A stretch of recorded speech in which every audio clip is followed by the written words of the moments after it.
पहला क्वेश्चन है, शारीरिक क्रियाओं पर केंद्रित अनुभवों द्वारा जो परिवर्तन मनुष्य में आते हैं वे शारीरिक शिक्षा कहलाती है। यह परिभाषा किसने दी? तो आप चारों ऑप्शन नहीं बोलूंगा, सीधा आंसर बता देता हूँ। आर कैसिडी इसका सही आंसर है। अगर क्वेश्चन ऐसे होता है कि मनुष्य के व्यवहार में परिवर्तन की क्रिया शारीरिक शिक्षा कहलाती है, ये परिभाषा किसने दी थी? तो इसका आंसर होता है जे.आर. शरमन।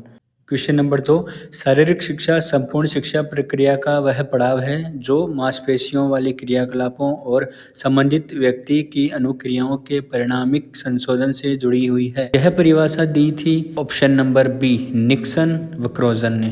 क्वेश्चन नंबर 3, आज भारत को भगवत गीता की नहीं बल्कि फुटबॉल के मैदानों की जरूरत है, ये किसने कहा था? तो ये कहा था स्वामी विवेकानंद ने। क्वेश्चन नंबर 4, शारीरिक शिक्षा शरीर का एक मजबूत ढांचा है जो मस्तिष्क के कार्य को निश्चित तथा आसान करती है। यह परिभाषा किसने दी? तो यह परिभाषा दी थी रूसो ने। क्वेश्चन नंबर 5, शरीर के द्वारा शरीर के लिए की गई क्रिया शारीरिक शिक्षा होती है, यह किसने कहा था? तो यह कहा था जे.पी. थॉमस ने। क्वेश्चन नंबर 6, शारीरिक शिक्षा का कौन सा उद्देश्य डुंडले जार्जेट ने नहीं दिया? तो इसका आंसर होगा ऑप्शन नंबर डी, बौद्धिक विकास। ये नहीं दिया, बाकी 3 दिए हैं।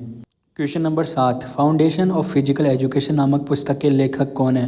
तो इसका आंसर है option number A, Charles Busser. Question number 8, शारीरिक शिक्षा का उद्देश्य व्यक्ति के शारीरिक, सामाजिक, मानसिक एकीकरण और समायोजन का अधिकतम विकास करना है। यह किसने कहा था? यह कहा था option number D, book Walter ने। शारीरिक शिक्षा समस्त शिक्षा प्रक्रिया का एक अभिन्न अंग, उद्यमशीलता का एक क्षेत्र और चुनी हुई शारीरिक गतिविधियों के माध्यम से मनुष्य की निष्पादन क्षमता का परिणाम है। यह परिभाषा किसने दी थी? तो यह दी थी option number A, Charles Booker ने। शारीरिक शिक्षा का लक्ष्य व्यक्ति को उन परिस्थितियों में कुशल नेतृत्व प्रदान करना है जिनके द्वारा व्यक्ति शारीरिक रूप से स्वस्थ हो, मानसिक रूप से सजग हो, सामाजिक जीवन में परिस्थितियों के अनुरूप कार्य कर सके। यह कहना किसका है? तो यह कहा था जे.एफ. विलियम ने। अगला क्वेश्चन, शारीरिक गतिविधि प्रमुख रूप से होती है, तो अब इसका आंसर है ऑप्शन नंबर सी, जैविक आवश्यकता सारी गतिविधि होती है। अगला क्वेश्चन, संगीत तथा जिम्नास्टिक को एक साथ आत्मिक विकास का माध्यम बनाना चाहिए, यह कथन किसने दिया? यह कथन दिया था ऑप्शन नंबर डी,